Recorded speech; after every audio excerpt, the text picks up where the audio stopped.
بسم الله الرحمن الرحيم الحمد لله رب العالمين والصلاة والسلام على أشرف الأنبياء والمرسلين نبينا وإمامنا محمد وعلى آله وصحبه أجمعين أما بعد حياكم الله أيها الأحبة. Je suis très heureux de vous retrouver dans cette soirée du mercredi 18 Sha'ban 1442 de l'Hégire, correspondant au 31 mars 2021. Nous poursuivons par la grâce d'Allah subhanahu wa ta'ala notre étude du livre de Ibn Jama'a, qu'Allah lui fasse miséricorde, qui est décédé en l'an 733 de l'Hégire. Son livre s'intitule Tadhkiratu as-Sami' wal-Mutakallim. On s'est rendu au deuxième chapitre dans lequel il a parlé des bienséances concernant l'étudiant en sciences. Il les a commencés avec un chapitre, avec un sous-chapitre sur les bienséances de l'étudiant en lui-même. Et dans ce deuxième que nous avons entamé dans le cours précédent, il a parlé de ses règles de bienséance et de ses politesses avec son cheikh. On a parlé du premier et du deuxième, et on a vu qu'il a cité 13 adab. Le premier concernant le choix de son cheikh. Tout d'abord, condition indispensable, que ce soit un cheikh salafi qui se conforme au livre d'Allah et la sunna de son prophète alayhi salatu wassalam, avec la compréhension des pieux prédécesseurs. Et ensuite, il y a des points qui varient d'un cheikh à un autre.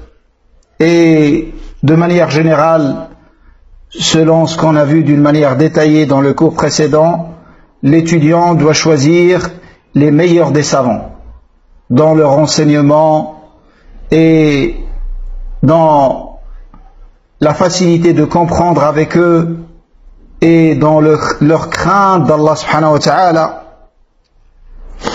et qui ne doit pas délaisser un cheikh parce qu'il n'est pas très connu, alors que c'est quelqu'un qui lui est très profitable d'un point de vue ou d'un autre. Et le deuxième point que nous avons vu concerne l'obéissance au cheikh et de toujours préférer les choix de son cheikh pour l'étudiant que les choix de l'étudiant lui-même, pour lui-même. Quand son cheikh l'oriente vers une chose, de toujours préférer le choix du cheikh à son propre choix.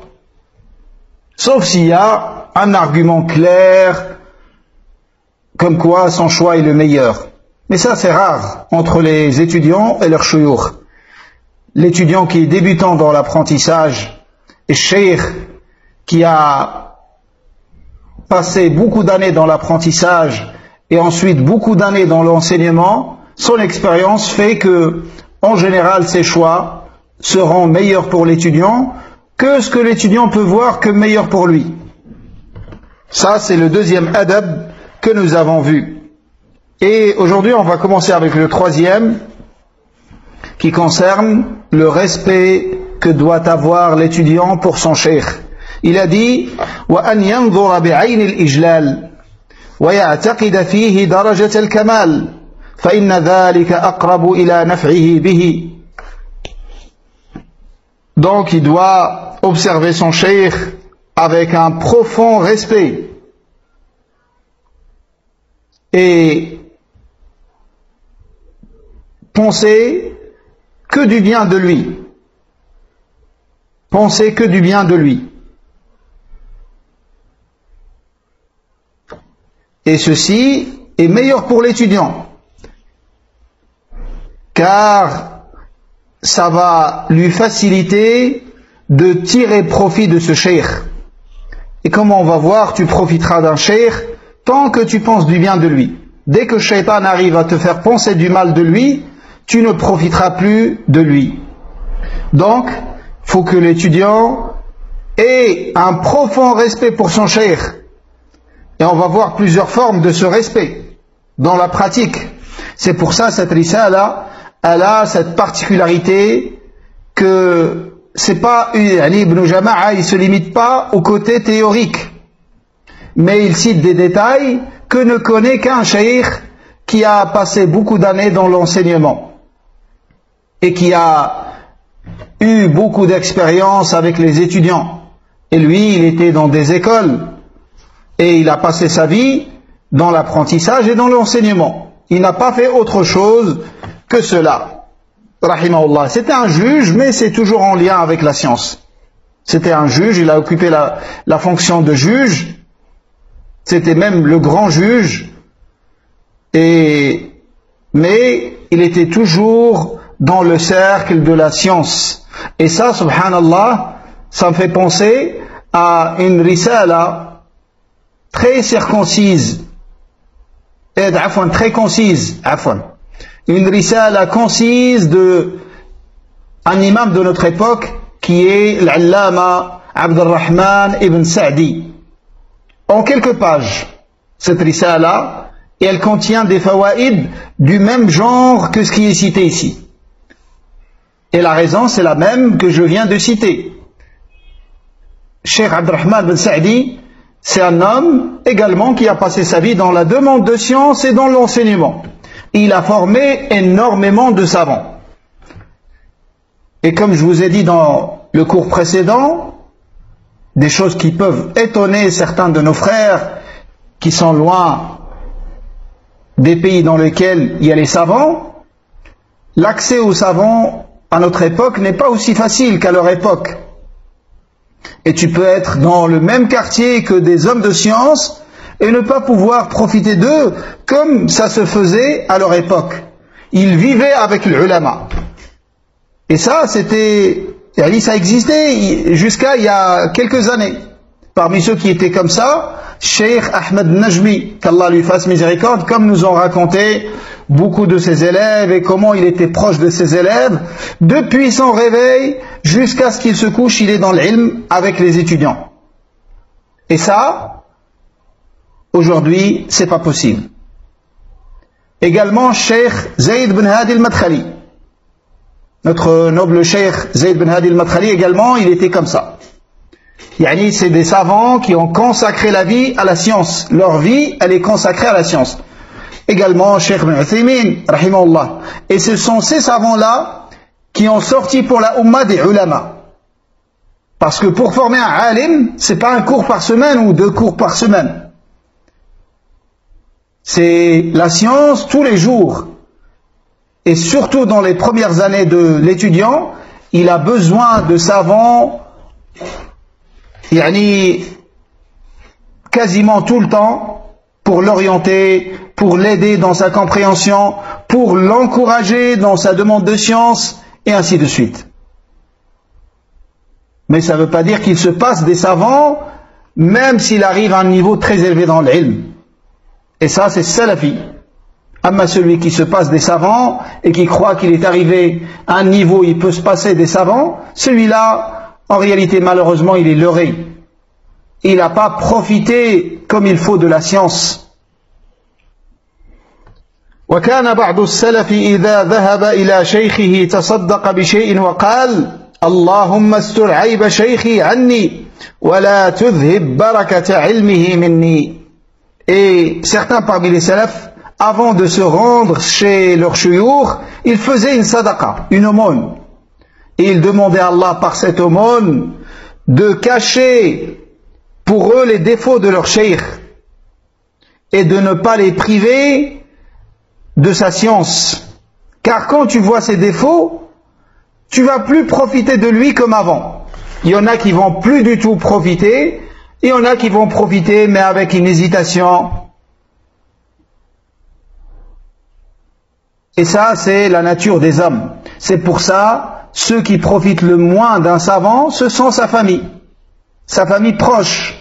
Ce sont ceux qui profitent le moins d'un homme de science, car ils le voient dans tous ses états, ils le voient, ajallakumullah, quand il va faire ses besoins, il le voit en qamis de maison, et il le voit dormir, se réveiller comme tout le monde, contrairement aux étudiants qui le voient toujours dans les meilleurs des aspects et dans les meilleurs des états, toujours bien habillé, parfumé, avec l'aspect de l'ulama, et il garde toujours vis-à-vis de lui ce grand respect, ce profond respect, et c'est comme ça qu'il profite de cheikh. Et c'est comme ça qu'il profite de cheikh. قال الشافعي كنت أصفح الورقة بين يدي مالك صفحا رفيقا هيبة له لئلا يسمع وقعها. L'imam Shafi'i a dit qu'il tournait les pages quand il était entre les mains de l'imam Malik dans son cours, dans son assise, l'assise de l'imam Malik, il tournait les pages doucement par profond respect de l'imam Malik afin qu'il n'entende même pas le bruit quand il tourne la page. Allahu Akbar. C'est pour ça ils ont profité des savants et c'est pour ça c'est devenu des grands imams. Malheureusement, Allah al-Musta'an, contrairement à ce qu'on voit de nos jours, le manque de respect que peuvent avoir certains étudiants vis-à-vis de l'ulama. Les ulama qui ont passé leur vie dans la science et dans la défense de la sunna et la réfutation de l'bid'a. Il vient un petit débutant qui a lu quelques livres et il commence à réfuter le savant d'une manière subtile. Il ramène ses paroles, il dit, nous on suit Cheikh Rabi' quand il disait ça. Et nous on suit Cheikh Rabi' en réalité, parce que regardez ce qu'il disait. Ça c'est pour laisser entendre que ce savant a changé et que c'est plus le même. Pourquoi tu le dis pas clairement? Et assez de courage et dis-le clairement. Ce cheikh a changé, il n'est plus le même. Fais comme certains débiles, on dit que cheikh on lui fait dire des choses, il les répète. Wallah al-Musta'an. On ne dit pas que ça ne peut pas arriver à un homme de science. Ça peut arriver à n'importe quel homme de science. Mais on ne l'accepte pas sans preuve. Car l'accepter, c'est ne plus rien prendre de ce savant. Il devient da'if. Celui qui accepte ce qu'on lui dit, il le répète, son degré dans l'ilm, il est faible. Et on ne doit plus rien prendre de lui. Regardez comment ces savants ils se comportaient avec leurs shuyukh.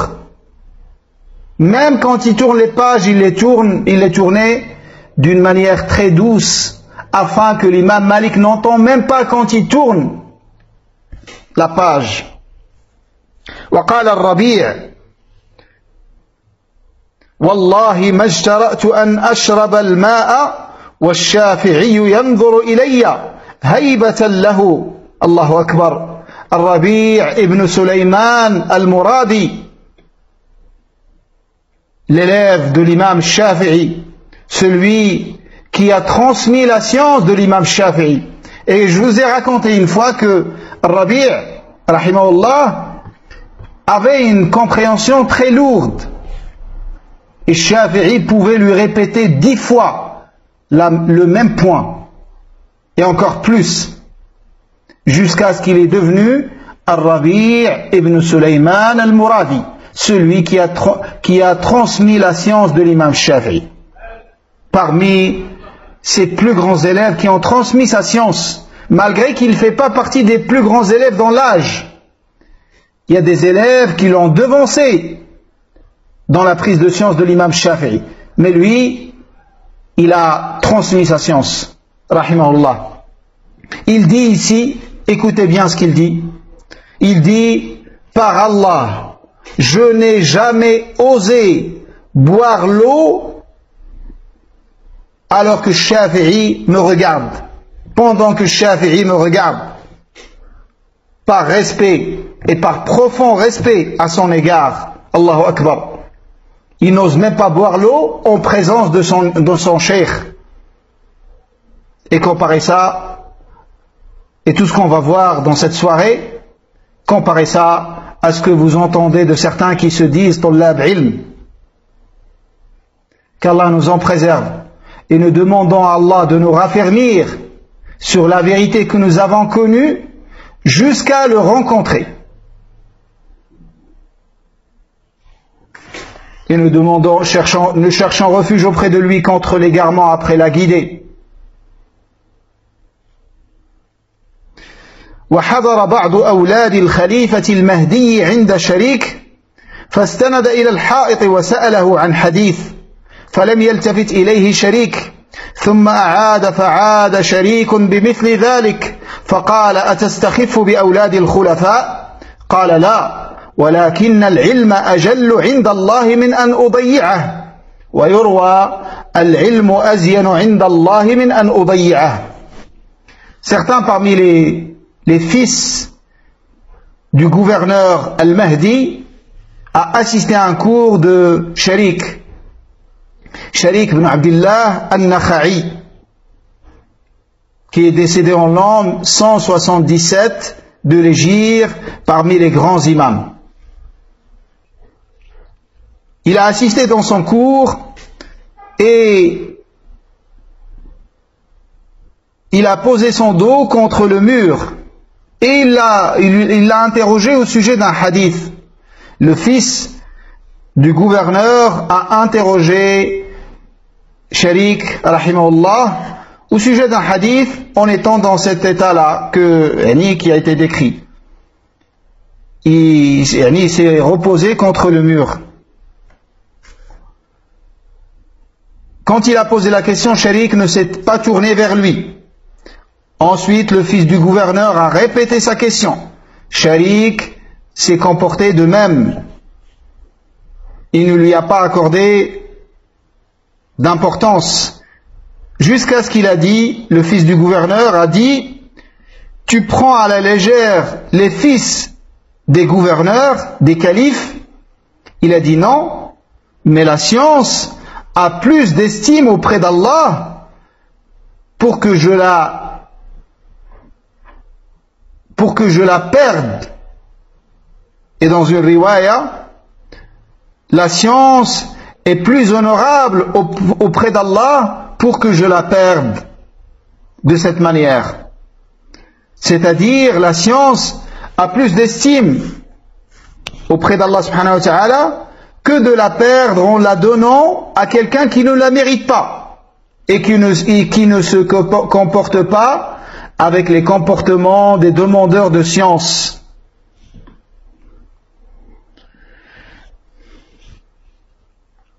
Ensuite, il a dit il ne doit pas s'adresser à son cheikh en le tutoyant, ni en l'appelant de loin, mais il dit ô mon maître, ô mon professeur. Et il a rapporté une parole de Khatib al-Baghdadi dans laquelle il dit أيها العالم أيها الحافظ ونحو ذلك وما تقولون في كذا وما رأيكم في كذا وشبه ذلك. Cette parole qui est citée par le Khatib al-Baghdadi dans son livre Al-Jami'u li akhlaq al-rawi wa adab al-sami', un des 3 plus importants livres dans le domaine de l'adab de l'étudiant en sciences. 2 livres de Khatib al-Baghdadi et un livre de l'Hafid ibn Abd al-Barr al-Andalusi, qu'Allah leur fasse miséricorde. Donc le Khatib al-Baghdadi rahimahullah dit il doit s'adresser à l'homme de science en lui disant ô savant, ô mémorisateur, et ainsi de suite. Et il ne lui dit pas, et il lui dit qu'est-ce que vous dites de telle question, c'est-à-dire il le vous voit, il ne le tutoie pas, il ne lui dit pas ma taqoul, ma taqouloun, qu'est-ce que vous dites. Donc le vouvoiement existe même en arabe. Qu'est-ce que vous dites de telle question, qu'est-ce que vous pensez de telle chose, et ainsi de suite. ولا يسميه في غيبته أيضا باسمه إلا مقرونا بما يشعر بتعظيمه. Et il ne doit pas le nommer en son absence avec tout simplement son nom qu'accompagné de ce qui montre le grand respect qu'il a pour lui. Par exemple, il dit notre cheikh, notre professeur, notre cheikh a dit, et ainsi de suite. Le quatrième point et le quatrième adab, an ya'rifa lahu haqqahu wa la yansa lahu fadlah. Il doit connaître pour son cheikh son droit, les droits qu'il a sur lui, et les respecter. Et il ne doit pas oublier son mérite sur lui, les nombreux mérites qu'il a sur lui.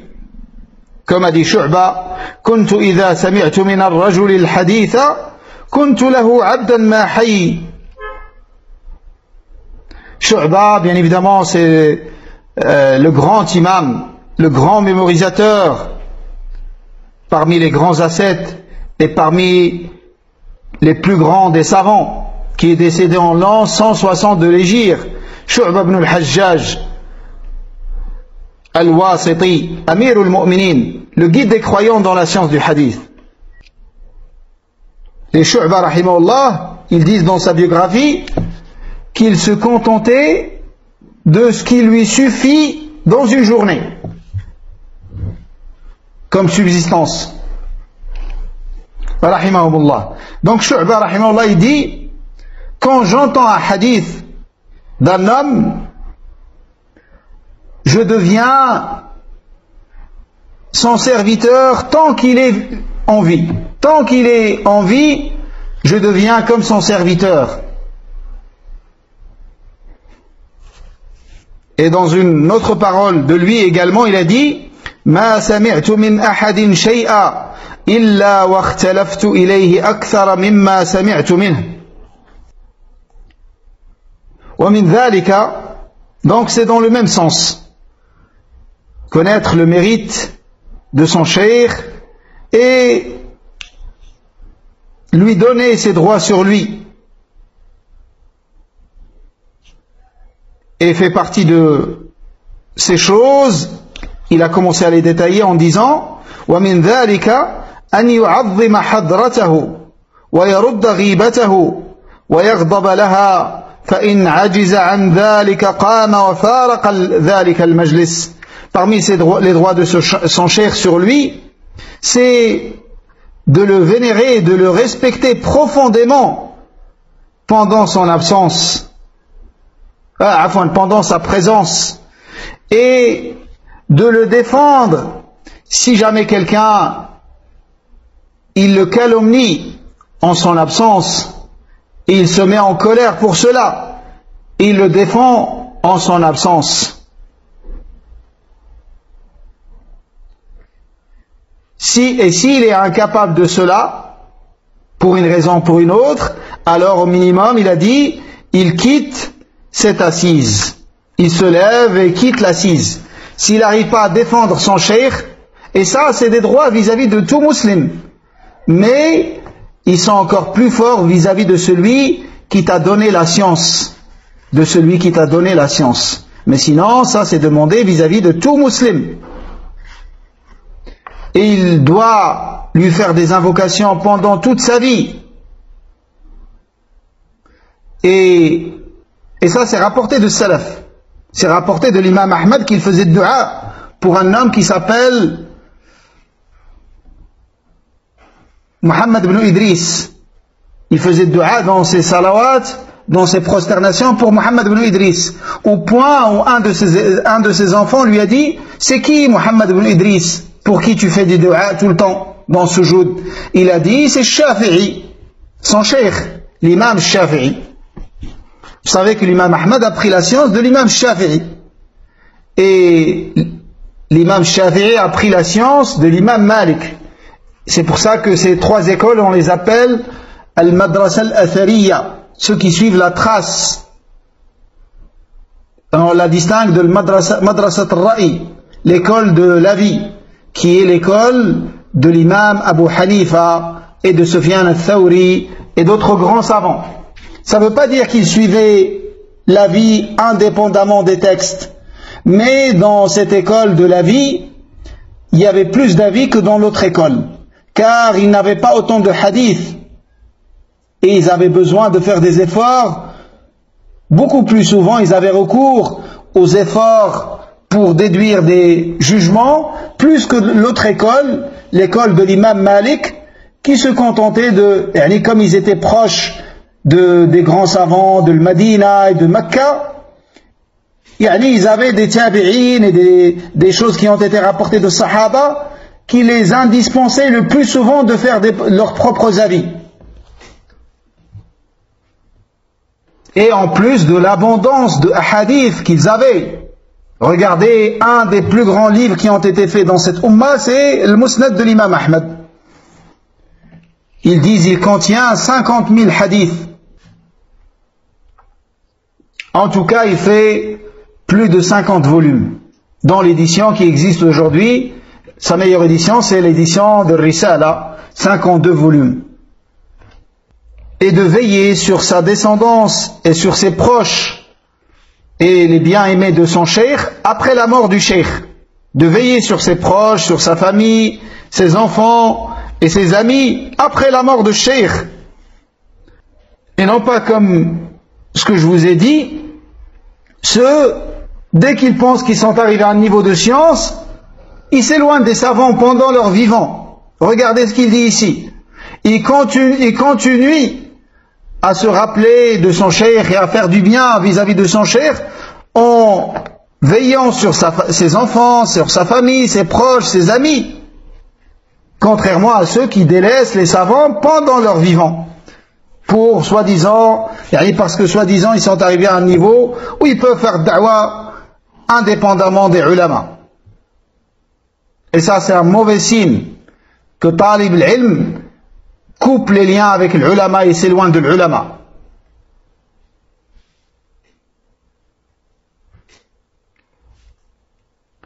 Il a dit ensuite وَيَتَعَاهَدَ زِيَارَةَ قَبْرِهِ وَالِاسْتِغْفَارَ لَهُ وَالصَّدَقَةَ عَنْهُ. Également, il continue à visiter sa tombe après sa mort et à implorer le pardon en sa faveur et à faire des aumônes en sa faveur. Et il continue sur la même guidée sur laquelle était son cheikh. Et il continue à le prendre comme exemple dans ses habitudes et dans ses adorations. Il a dit, pour qu'il continue à prendre la récompense avec lui. Ça, c'est le quatrième. Le cinquième, il a dit, أن يصبر على جفوة تصدر من شيخه أو سوء خلق. Donc ce cinquième adab, je l'avais mentionné précédemment, et là, on va le voir plus en détail. C'est qu'il doit patienter face à la rudesse de son cheikh ou à un mauvais comportement de son cheikh.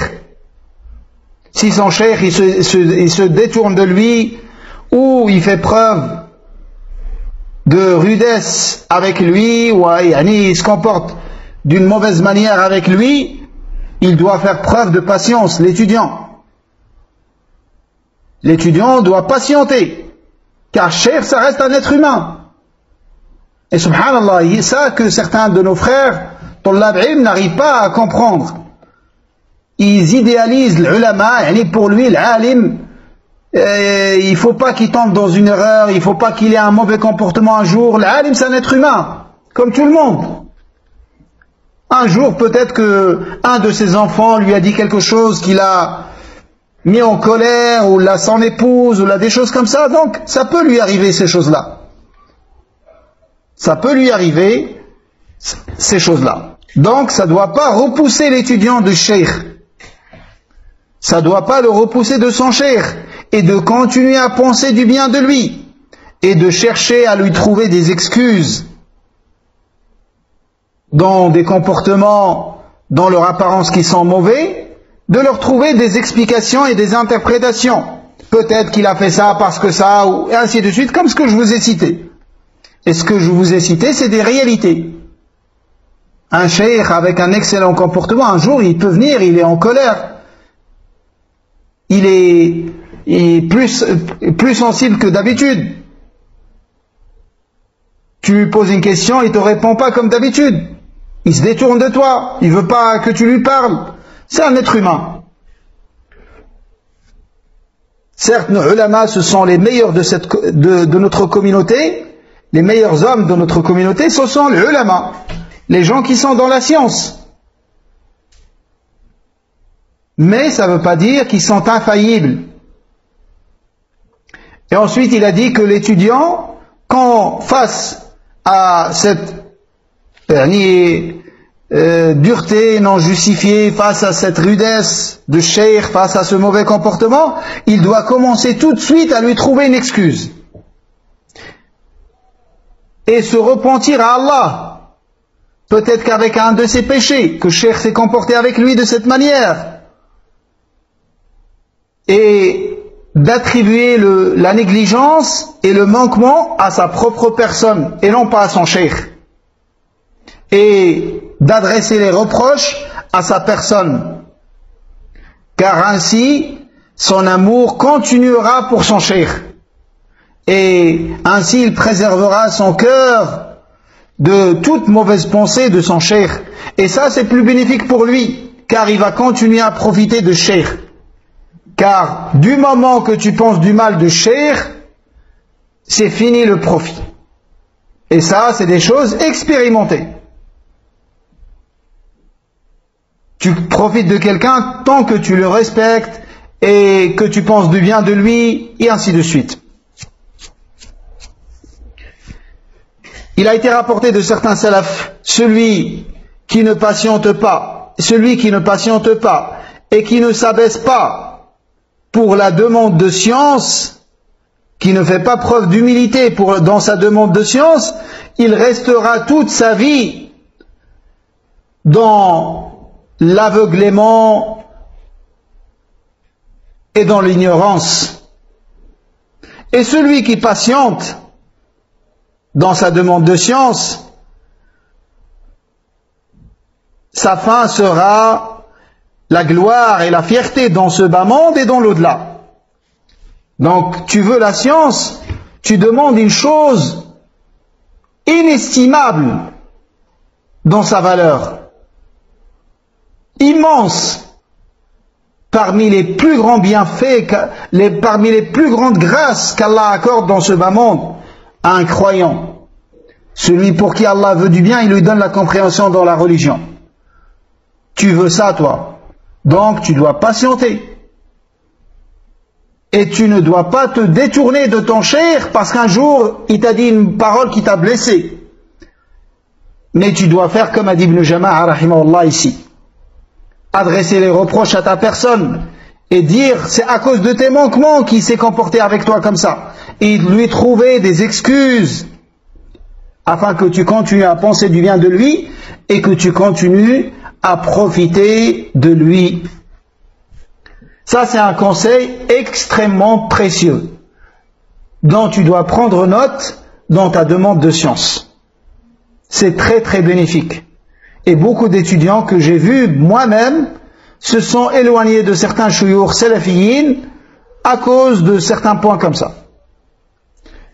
Certains ont dit isbir lida'ika in jafawta tabibahu wasbir li jahlika in jafawta muallima.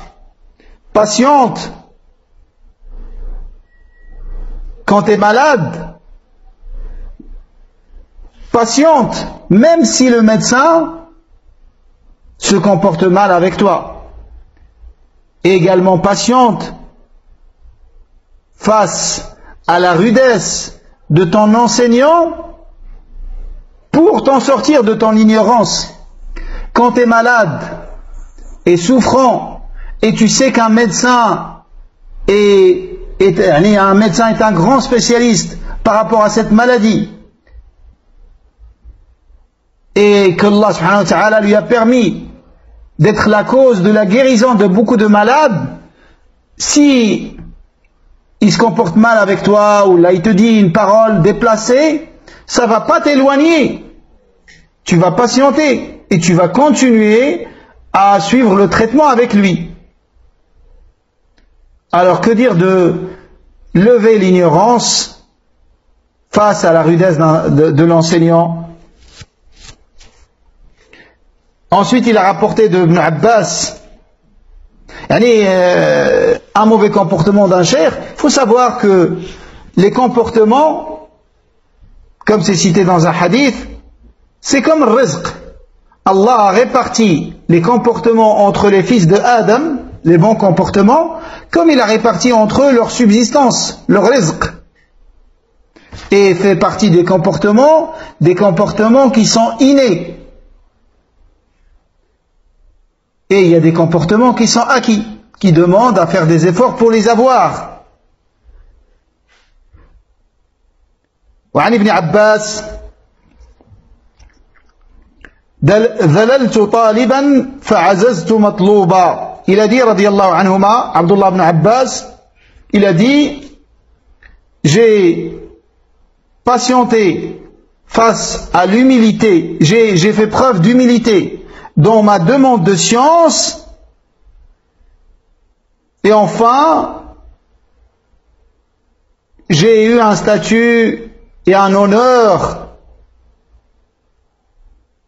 de la part de ceux qui ont demandé la science auprès de lui.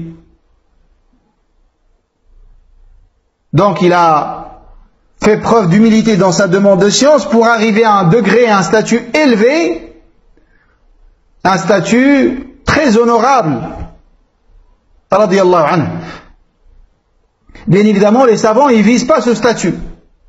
Mais ça arrive. C'est pour ça qu'ils disent les savants sont des rois sans couronne. Et les rois couronnés, les gens les respectent dans l'apparence et peut-être qu'ils les détestent dans leur cœur, contrairement aux savants. Les gens les respectent dans l'apparence et ils les aiment avec le cœur. Et regarde que tu peux aimer l'ulama plus que tes parents. وقال معاذ بن عمران مثل الذي يغضب على العالم مثل الذي يغضب على أساطين الجامع.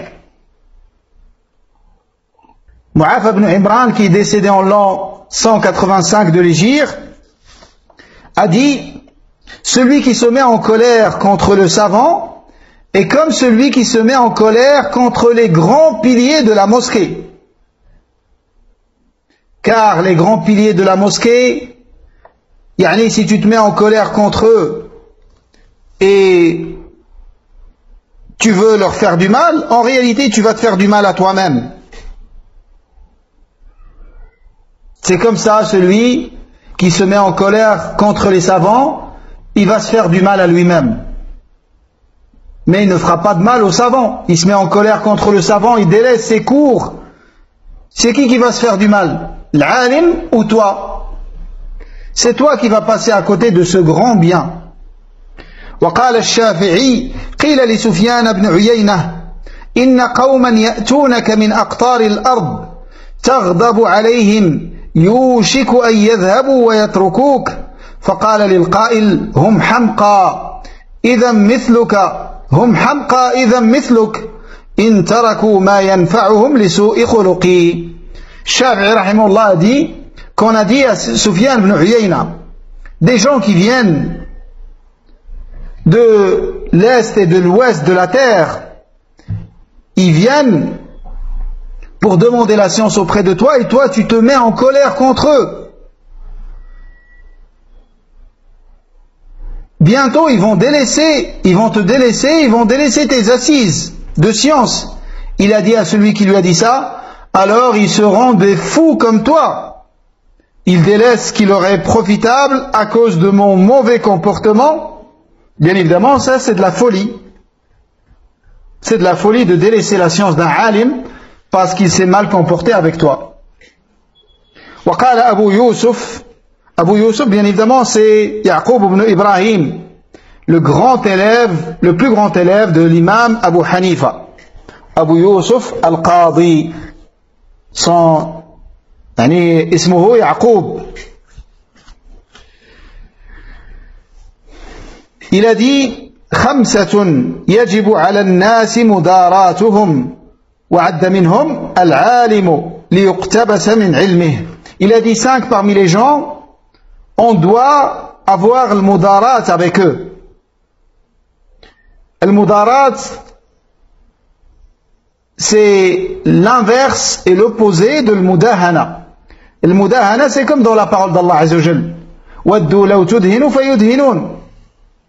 Ils aimeraient que tu fléchisses un peu avec eux, alors ils feront de même. Le mudahana, c'est de céder sur ta religion et de faire des compromis sur le dos de la religion pour avoir des choses de dunya. Al-mudarat, c'est l'inverse. Tu vas donner des choses de dunya pour préserver la religion. Donc il y a 5 catégories d'hommes avec lesquels tu dois faire le mudarat. Et il a cité qu'un seul, celui qui nous concerne.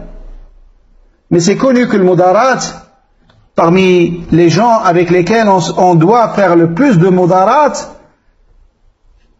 c'est entre les époux. Entre les époux. Et c'est à cause de ça qu'il y a beaucoup de problèmes dans les couples. Parce qu'on ne fait pas de mudarat. Tu n'es pas obligé de tout dire à ta femme. Et la femme n'est pas obligée non plus de tout dire à son mari. C'est pour ça Allah Azza wa Jalla a légiféré le mensonge entre les époux. Et ça devient une adoration.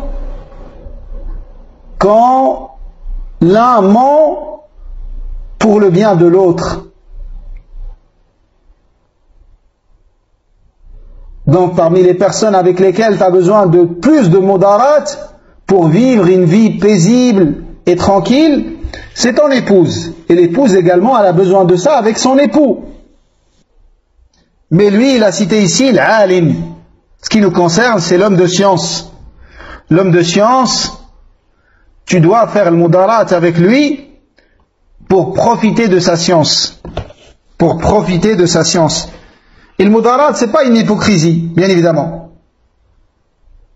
Mais il y a un savant chez lequel il y a énormément de biens, savant salafi, ayant beaucoup de science, et tu as besoin de cette science. Donc tu dois patienter s'il a un mauvais comportement avec toi. Et jusqu'à arriver à ton objectif. Le 6e adab qu'il a cité,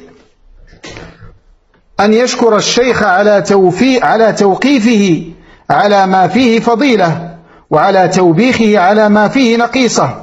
Donc il doit remercier son cheikh quand il lui montre une chose méritoire. Il lui montre une faïda, il lui enseigne une sunna. Comme il doit le remercier quand il le blâme par rapport à un manquement de sa part, ou par rapport à une paresse dans sa demande de science, ou une négligence, ou autre chose. Donc il doit accepter le conseil de son cheikh, et le remercier quand il lui montre un bien, ou quand il le met en garde contre un mal, et de lui montrer son acceptation, et de considérer cela comme parmi les plus grands bienfaits d'Allah sur lui, qu'Allah lui a envoyé un homme qui lui montre le bien et qui le met en garde contre le mal. Et de montrer ça à son cheikh, de lui montrer sa joie avec ce qu'il lui a montré comme bien, et également sa joie avec les blâmes et les reproches qu'il lui a fait par rapport à ce mal dans lequel il est tombé.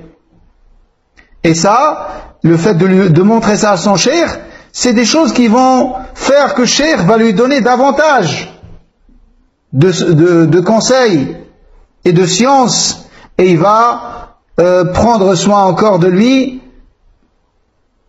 encore davantage. Également, si cheikh il lui montre un adab,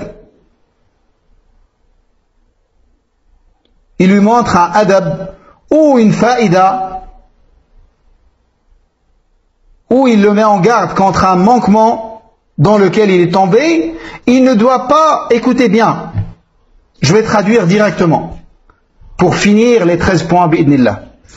Donc, si cheikh il lui montre un bien, ou il le blâme sur un mal dans lequel il est tombé, il ne doit pas faire style qu'il savait ça déjà, et qu'il est tombé dans cette erreur juste par insouciance, mais il savait que c'était pas un bien. Il ne doit pas lui montrer ça. Même si c'est le cas, il doit le remercier et se montrer reconnaissant pour lui avoir montré ce bien ou l'avoir blâmé sur ce mal. Et s'il a une excuse et il voit un intérêt à informer le cheikh de son excuse, il n'y a pas de mal à lui montrer l'excuse. Mais sinon, de manière générale, il ne doit pas le faire. Sauf s'il voit qu'il y a un intérêt. Par exemple, s'il ne lui montre pas qu'il avait une excuse, par exemple, il le voit dans une position qui ne convient pas à Talib Ilm.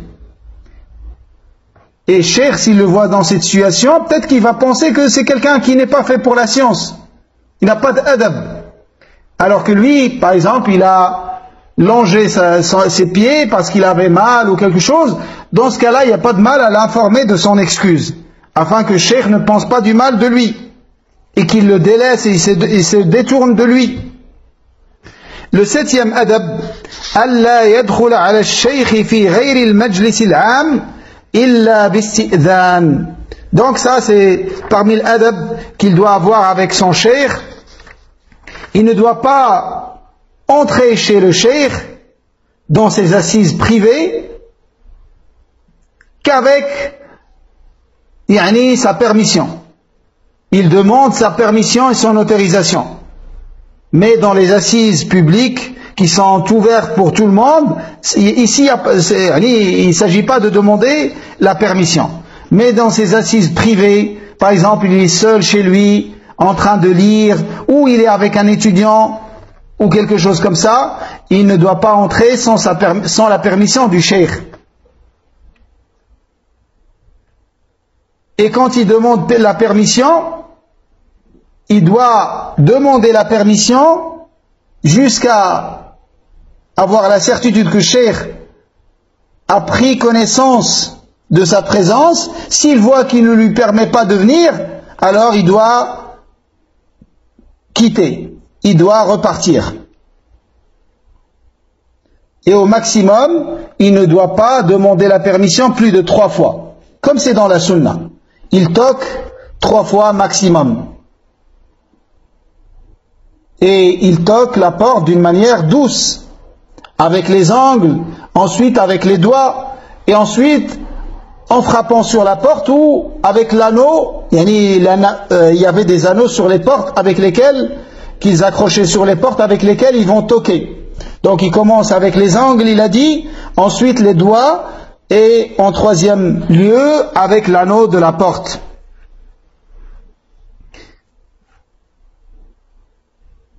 Et si cheikh le autorise d'entrer dans son assise privée, et qui sont plusieurs, le premier qui doit entrer, c'est celui qui a le plus de mérite, le plus ancien dans la demande de science, ou le plus âgé, et c'est lui qui commence par passer cheikh, passer salam au cheikh. Et ensuite les autres ils font de même.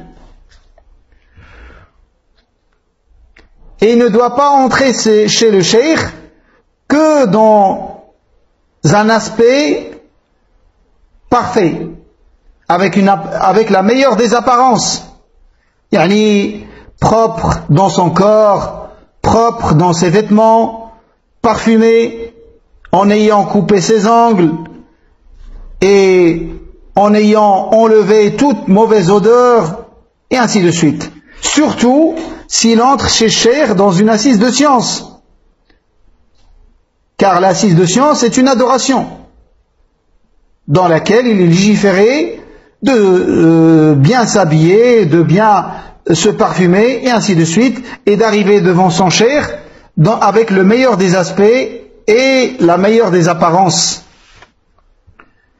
S'il trouve le cheikh occupé, ou il est avec quelqu'un avec lequel il discute. Il doit attendre, si le cheikh lui donne la permission, il entre, sinon il repart.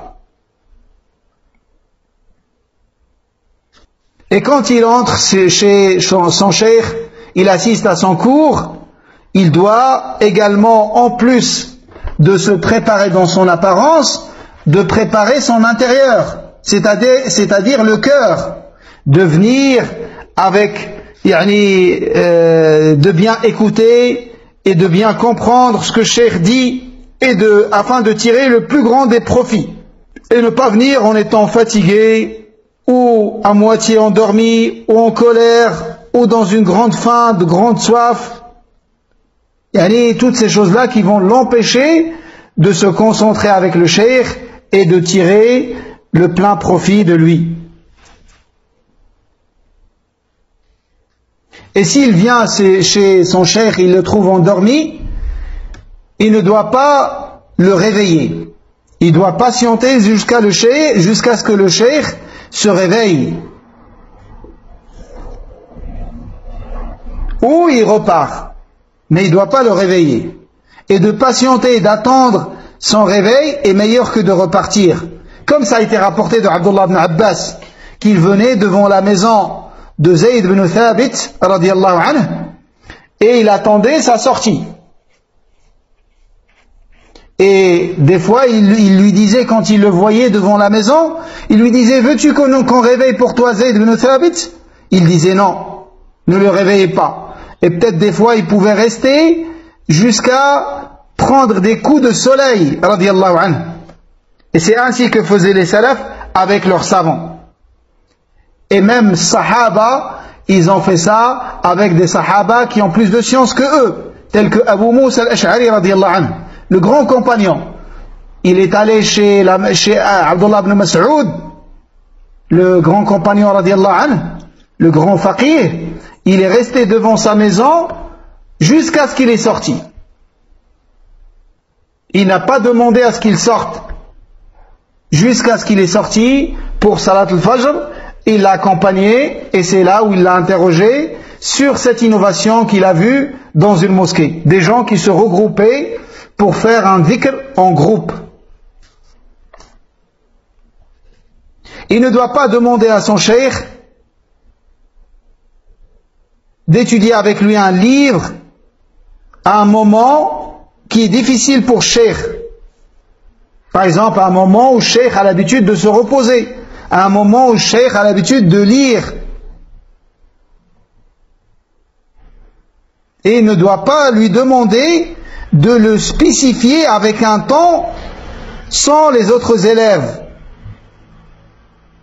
Car ça peut être une forme d'orgueil et un sentiment de supériorité par rapport aux autres étudiants. Sauf si cheikh, pour une raison ou pour une autre, il voit de lui accorder un moment pour lui, pour une étude spécifique pour lui.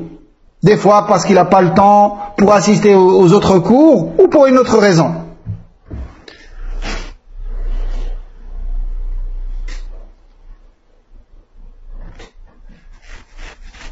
Le 8e adab, أن يجلس بين يدي الشيخ جلسة الأدب كما يجلس الصبي بين يدي المقرئ.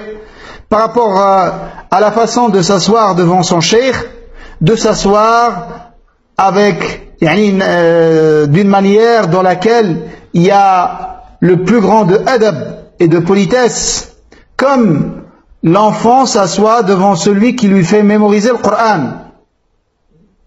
Il s'accroupit avec modestie et avec calme et sérénité. Il écoute, il tend l'oreille à ce que le cheikh lui dit, tout en le regardant. Et il se rapproche de lui, et il l'aborde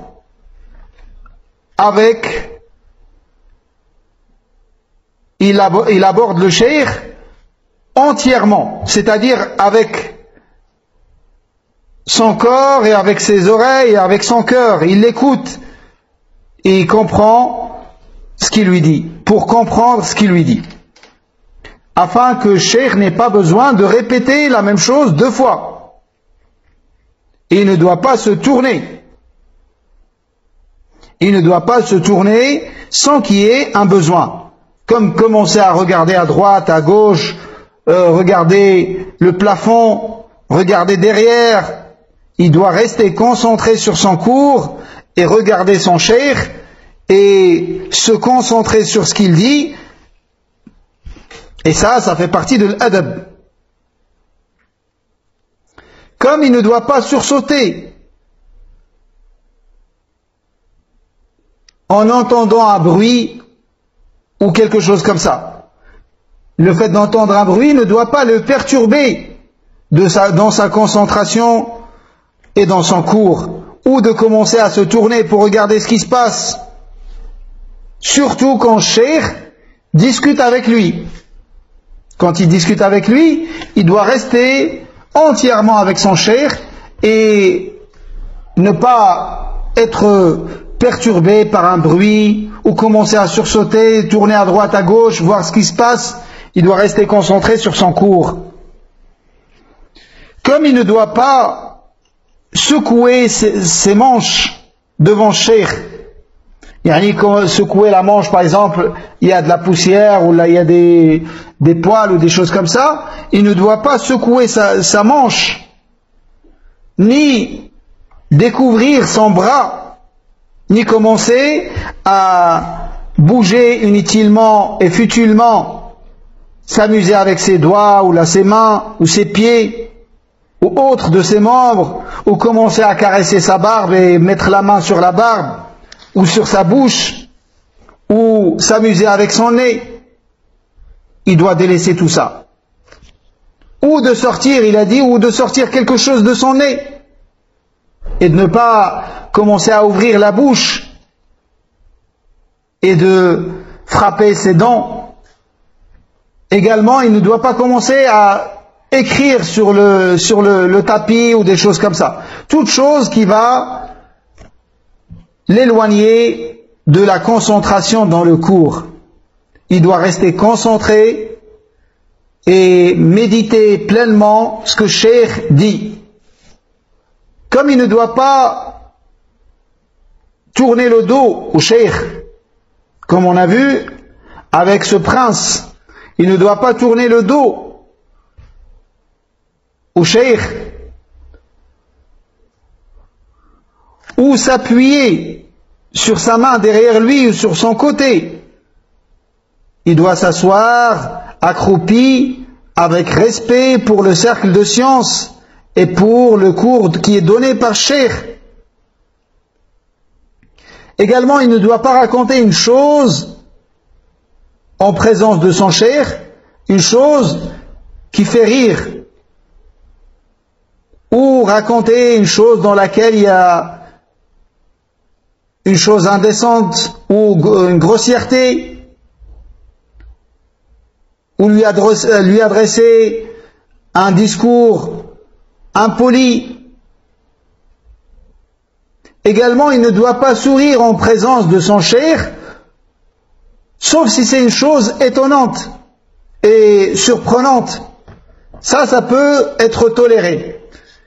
Mais même dans ce cas-là, quand c'est une chose étonnante et surprenante, il ne doit pas sourire qu'après le sourire du cheikh. Et si jamais c'est plus fort que lui, il n'arrive pas à se retenir, alors il sourit d'une manière subtile, sans faire de bruit. Sans faire de bruit. En souriant. Également, il ne doit pas tousser beaucoup, sauf s'il y a une nécessité ou un besoin. Également, il ne doit pas cracher en présence de son cheikh, ni sortir des glaires ou des crachats. Et si jamais ça lui arrive, alors il doit les prendre avec un mouchoir ou avec un morceau de tissu ou avec l'extrémité de son vêtement. S'il porte une imama ou une chose comme ça, il met ça dans l'extrémité de son vêtement d'une manière subtile à ce que le cheikh ne le voit pas. Également, il doit faire attention à bien se couvrir son corps, et de garder la tranquillité et le calme pendant ses études avec le cheikh. Et quand il éternue, il essaie au maximum de baisser sa voix et de couvrir son visage avec un mouchoir ou avec un tissu. Et quand il bâille, il doit couvrir sa bouche également. Ça, c'est dans le cas où il n'arrive pas à repousser le bâillement. Comme vous savez, la sunna, c'est d'empêcher le bâillement. Mais quand c'est plus fort que toi et tu n'arrives pas à le repousser, à ce moment-là, il faut fermer la bouche avec la main. Fermer la bouche avec la main. Et ensuite, il a terminé ce 8e point avec une parole de Ali radiyallahu anhu qui englobe tout ce qui a été cité précédemment. Il a dit, parmi les droits du savant sur toi, c'est-à-dire toi étudiant en sciences, c'est de passer le salam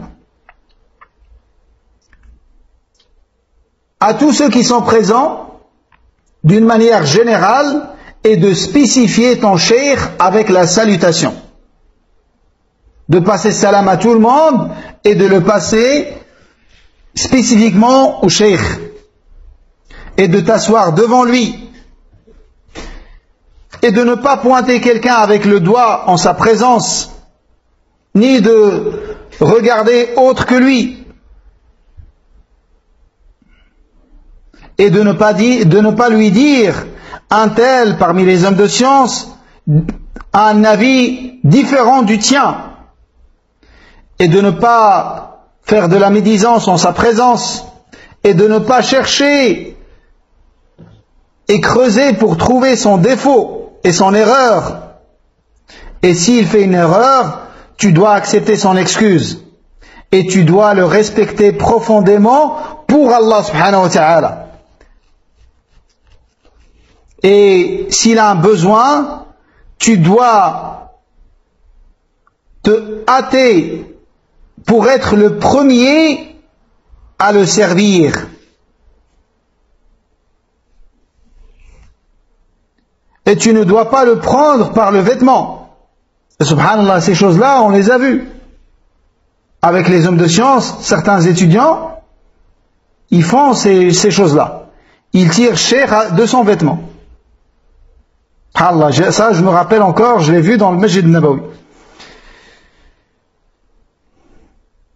Et de ne pas insister quand il est fatigué. Tu lui poses une question, il ne répond pas, tu insistes alors que tu vois qu'il est fatigué. Et de ne pas te lasser de la longueur de ta compagnie avec lui. Tu as tenu compagnie 10 ans, 15 ans, 20 ans, 30 ans. Tu dois jamais te lasser de ça. Car il est pour toi comme un palmier. T'attends, à n'importe quel moment, il peut te faire tomber des fruits.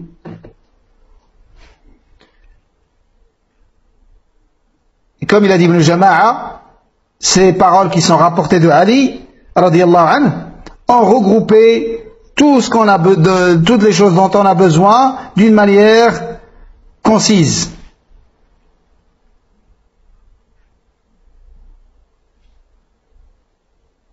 Et ensuite, il a cité un point très très important, très minutieux. Qu'est-ce qui est meilleur? L'obéissance aux ordres de cheikh ou la conformité aux règles de bienséance? On a vu que ça ne fait pas partie de l'adab de s'asseoir à côté de cheikh, de s'asseoir devant lui. Mais si cheikh il te demande de t'asseoir à côté de lui, qu'est-ce qui est meilleur? D'obéir à son ordre ou de te conformer aux règles de bienséance? Les savants ont divergé. Et lui, son avis, Ibn Jama'a, Wallah alam, c'est l'avis juste, il a dit, l'avis juste, c'est de détailler. On ne dit pas le meilleur c'est obéir ou le meilleur c'est de se conformer au adab. Il a dit si cheikh il insiste tellement pour que tu t'assoies par exemple à côté de lui et que tu n'arrives pas à Yani, t'as peur si tu lui obéis pas, que ça le fâche, alors à ce moment-là, tu t'assois à côté de lui pendant un petit moment et après tu reviens au adab. Tu t'assois devant lui. Mais sinon, ce qui est meilleur de manière générale, c'est de se conformer aux règles de bienséance. Sauf si tu vois que Cheikh il insiste tellement et tu n'arrives pas à désobéir à son ordre, à ce moment-là, tu le fais pendant un petit moment pour lui montrer ton obéissance et après tu reviens au adab. Car Cheikh, quand il t'invite à t'asseoir à côté de lui, par exemple, c'est pour montrer ta valeur et ton statut, ou pour les autres étudiants, par exemple, et la place que tu occupes dans son cœur, et l'amour qu'il a pour toi, et l'attention qu'il t'accorde. Et toi, tu dois rencontrer ça avec le profond respect et la bienséance que tu dois respecter vis-à-vis de ton cheikh. Le 9e adab, an yuhsina khitabahu ma'a al-sheikh biqadri al-imkan. Le 9e adab, c'est dans son discours avec son cheikh de respecter les règles de bienséance dans la mesure du possible. C'est-à-dire de respecter l'adab autant que possible dans ton discours avec lui, en choisissant bien tes mots quand tu t'adresses à lui. Tu ne dois pas lui dire, quand il te dit une chose, pourquoi? Ou on ne peut pas prendre tes paroles pour argent comptant. Ou qui t'a rapporté cela? Ou où est-ce que tu as trouvé ça? Donc, ça ne fait pas partie de l'adab, de parler ainsi avec ton cheikh. Mais si tu veux profiter, tu dois utiliser des meilleurs styles pour arriver aux mêmes fins et choisir des meilleures paroles pour arriver à ce que tu demandes. Et il a rapporté de certains salafs qu'ils ont dit, celui qui a dit à son cheikh pourquoi ne réussira jamais. C'est pas parce qu'il n'est pas autorisé de connaître la source et l'origine de la parole du savant, car les paroles des savants ne sont pas des arguments. Les paroles des savants ont besoin d'arguments, et ce ne sont pas des arguments. Mais ce qui est blâmé ici, c'est la façon de le dire. Comprenez bien ça. Quelqu'un qui s'adresse à son cheikh et lui dit « Pourquoi tu dis ça ?» ou « Là, d'où t'as sorti ça ?» Ça, c'est quelqu'un qui a un manque de adab avec l'alim.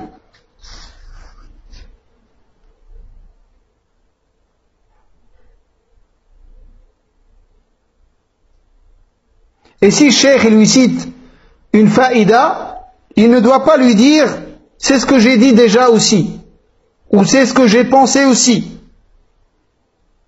ou c'est comme ça qu'a dit un tel cheikh, un autre cheikh. Sauf s'il connaît de son cheikh qu'il aime lui citer d'autres savants qui ont donné le même avis que lui.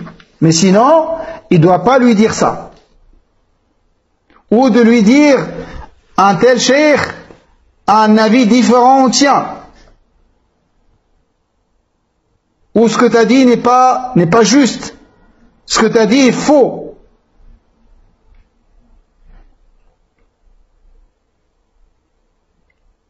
Et si le cheikh il insiste sur un point, alors que l'étudiant il sait que c'est pas la vue juste, ou que c'est une erreur de cheikh, ou un oubli de sa part, alors il ne doit pas tourner son visage ou regarder d'autres personnes avec ses yeux comme s'il blâmait et il réfutait ce que le cheikh dit.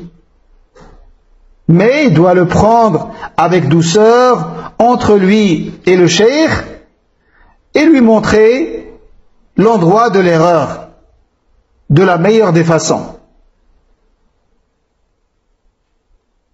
Car cheikh, il peut avoir un oubli.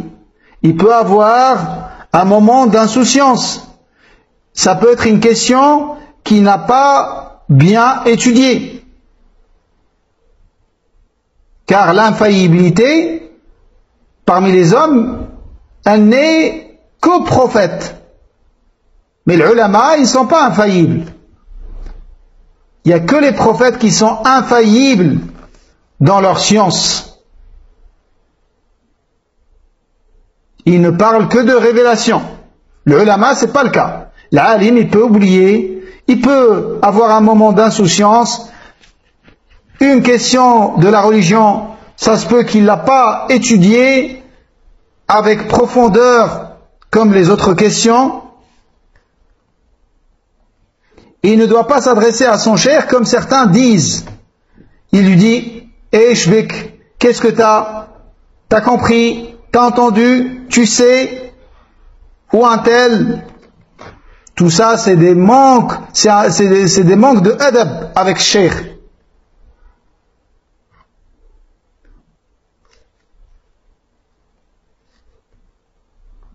Également, il ne doit pas réfuter le cheikh d'une manière explicite.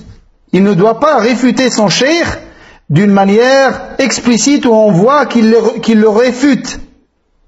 Même si on suppose qu'il a eu un oubli, qu'il a eu une rafla, une insouciance ou une ignorance par rapport à un point.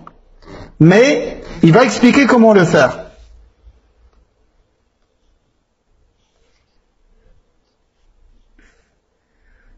Également, si cheikh il lui dit tu m'as dit ça, il ne doit pas dire non, j'ai pas dit. Ou il lui dit ce que tu as voulu par cette question, c'est ça. Il lui dit non, j'ai jamais pensé ce que tu as dit. Comme ça. Ou il dit c'est pas ça que j'ai visé. Donc il montre que cheikh n'a pas compris la question. Mais il doit faire preuve de courtoisie et de politesse. Et d'éviter la réfutation directe. D'éviter la réfutation directe. Et si cheikh, il lui dit par exemple, il l'interroge, il lui dit, est-ce que tu n'as pas dit ça? Ou est-ce que tu n'as pas voulu ça? Il ne doit pas dire tout de suite, non, j'ai pas dit ou là j'ai pas voulu. Mais il dit, par exemple, il peut ne pas répondre. Ou il répond avec une formule dans laquelle il y a l'adab. Par exemple, il lui dit, ce que tu as voulu par ta question, c'est ça? Il lui dit, Afwan, je me suis mal exprimé, je vais reformuler ma question. Donc il attribue l'erreur à lui-même. Ou il dit, je vais reformuler la question.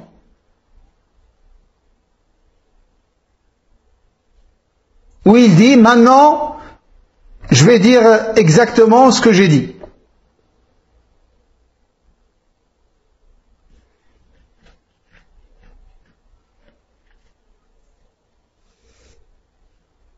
Et par rapport à la question de pourquoi tu as dit ça, ou là tu t'es basé sur quoi, par rapport à ces questions qui ont précédé, comment il doit les poser. Écoutez, là il cite comment il doit poser les questions par rapport à cheikh, quand il cite un avis, il ne cite pas d'arguments, et l'élève n'est pas convaincu. Il veut les arguments, et c'est son droit.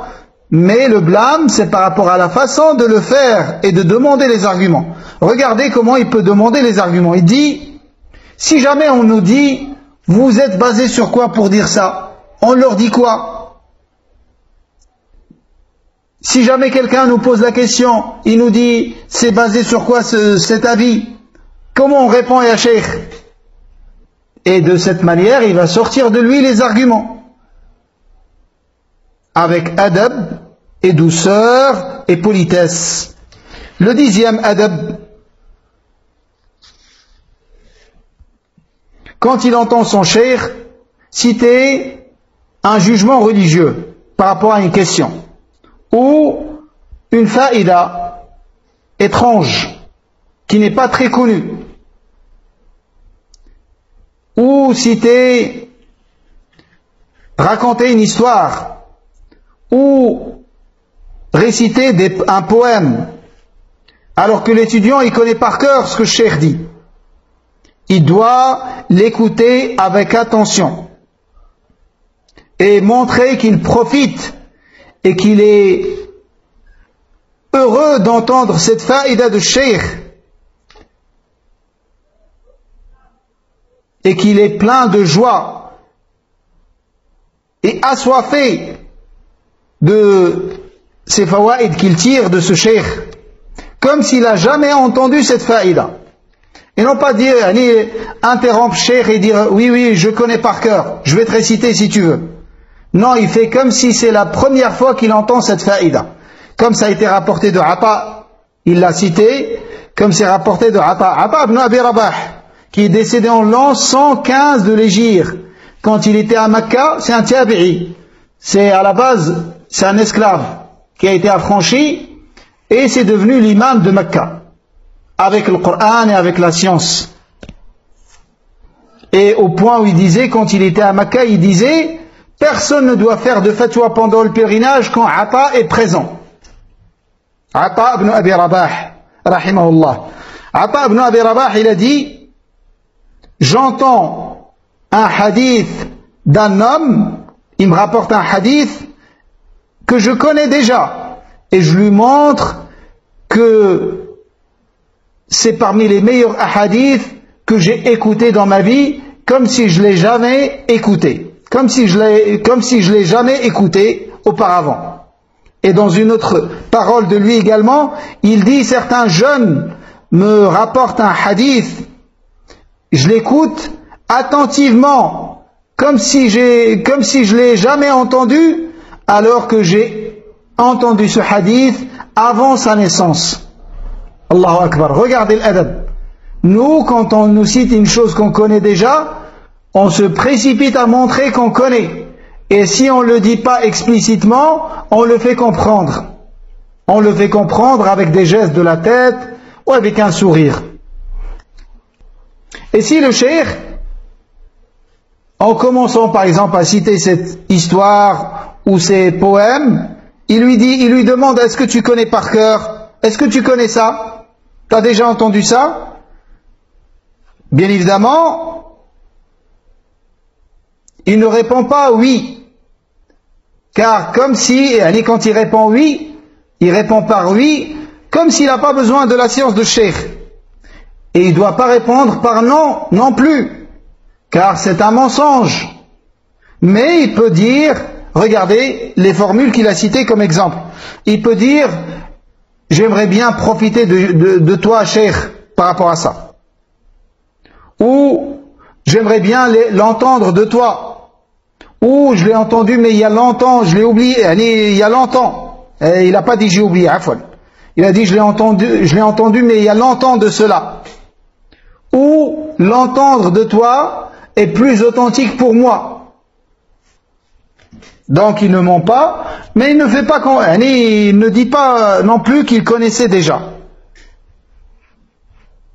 Et ça, tout ça, ça permet à l'étudiant d'acquérir un adab, et une modestie, et une humilité avec l'ulama.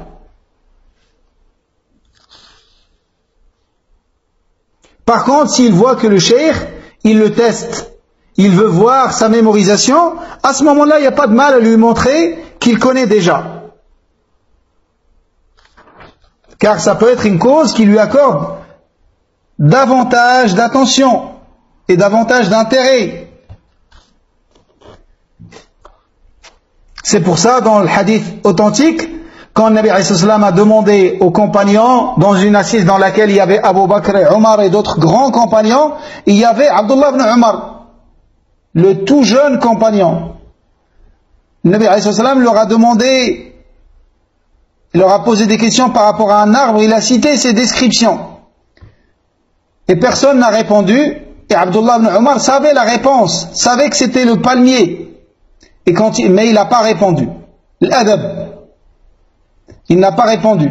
Comment répondre alors qu'il y a dans l'assise Abu Bakr et Omar radiallahu anhuma? Quand ils sont sortis, il a dit à son père, je savais la réponse. à Omar radiallahu anhu. Il lui a dit, pourquoi t'as pas répondu? Le Nabi alayhi salam t'aurait rapproché de lui et aurait vu ton intelligence. Il t'aurait accordé davantage d'attention.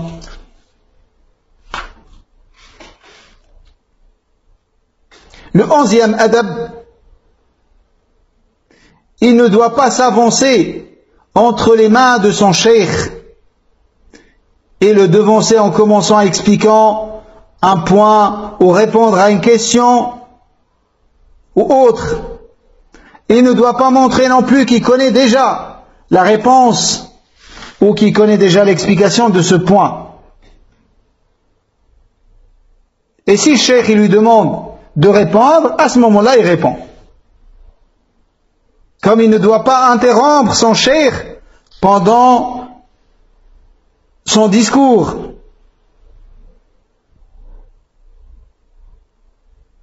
Il doit rester concentré avec ce que son cheikh lui dit. Le 12e adab, إذا ناوله الشيخ شيئا تناوله باليمين وإن ناوله شيئا ناوله باليمين.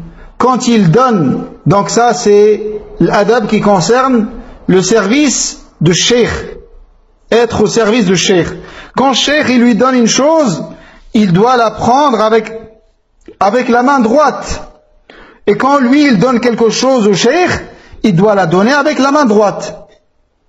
Quand il veut lui donner un papier,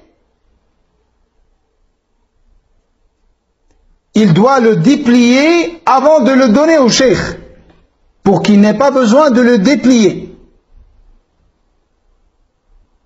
Et quand le cheikh il veut lui donner un papier, il le prend en étant plié, en étant déplié, et c'est lui qui s'occupe de le plier.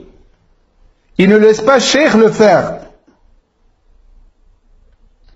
Et quand il est assis devant son cheikh, il ne doit pas se rapprocher tellement de lui, car se rapprocher beaucoup de cheikh, il peut comporter un manque de adab, le gêner ou se coller contre lui, ne le laissez pas à l'aise et le gêner de cette manière.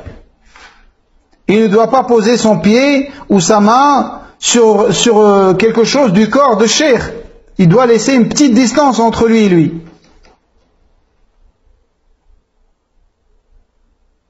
Il ne doit pas également pointer quelque chose avec son doigt en présence de son cheikh, ou de rapprocher quelque chose du visage de cheikh, ou de sa poitrine, ou de toucher quelque chose de son corps.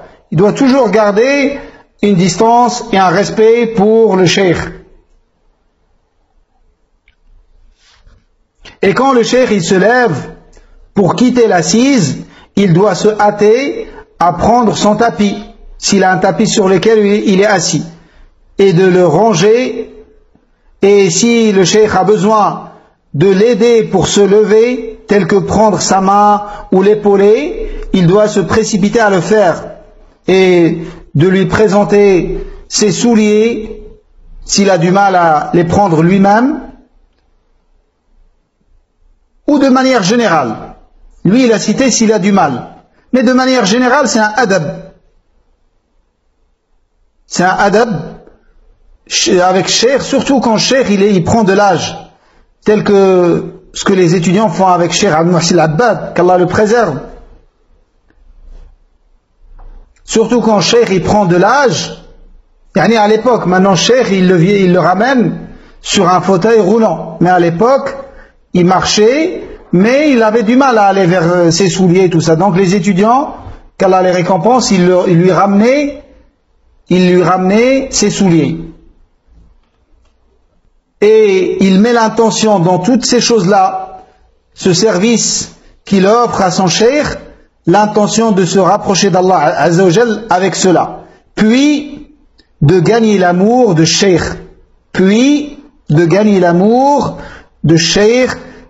car quand cheikh il l'aime, il va lui donner plus de science, il va lui accorder plus d'attention, et ainsi de suite. Ils ont dit, أربعة لا يأنف الشريف منهن وإن كان أميرا. Il y a 4 points auxquels ne se refuse pas l'homme noble, quand bien même c'est un prince. La première, قيامه من مجلسه لأبيه, se lever pour accueillir son père. Vous savez que le Nabi alayhi salam, il se levait pour accueillir Fatima radiallahu anha, elle faisait de même. Il la ramenait, il la mettait à côté de lui. Il la faisait asseoir à côté de lui radiallahu anha. Il l'aimait tellement, elle lui ressemblait tellement également, même dans sa façon de marcher, même dans sa démarche radiallahu anha. Donc la première chose, c'est de se lever pour accueillir son père. La deuxième, être au service de celui de qui tu prends la science. Et la troisième, poser la question au sujet de choses que tu ne connais pas. Et la quatrième, le service de l'invité. Le service de l'invité. Le 13e et le dernier adab avec lequel nous terminerons, Inch'Allah, il a dit إذا مشى مع الشيخ فليكن أمامه بالليل ووراءه بالنهار إلا أن يقتضي الحال خلاف ذلك لزحمة أو غيرها. Donc ça c'est un adab qu'il a cité, avec lequel il a terminé, l'adab quand il marche avec son cheikh.